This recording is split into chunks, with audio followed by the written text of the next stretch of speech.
రేవంత్ పాలనలో కొందరు పోలీసులు రెచ్చిపోతున్నారు. ఆదివట్లలో సీఐ రవికుమార్ హద్దుమీరి ప్రవర్తించారు. తుర్కయాంజల్లో శ్రీ చైతన్య కాలేజ్ విద్యార్థులకు సర్టిఫికెట్ ఇవ్వడం లేదు. సాగర్ హైవేపై విద్యార్థులతో స్టూడెంట్ యూనియన్ నేతలు రాస్తారోకో చేపట్టారు. విద్యార్థుల ఆందోళనతో ట్రాఫిక్ స్తంభించిపోయింది. బస్సు ఆగిపోవడంతో ఆవేశంతో అక్కడికి వచ్చి విద్యార్థినులపై సీఐ రవికుమార్ చేయి చేసుకున్నాడు. ఆందోళన చేస్తున్న విద్యార్థినులను అక్కడి నుంచి తోసేశారు.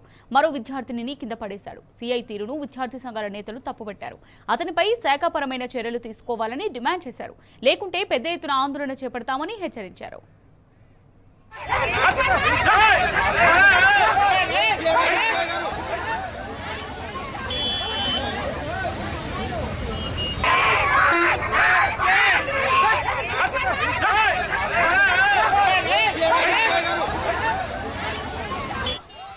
ఈ కాలేజ్ మాకు ఫస్ట్ ఇయర్ సెకండ్ ఇయర్ అయిపోయింది.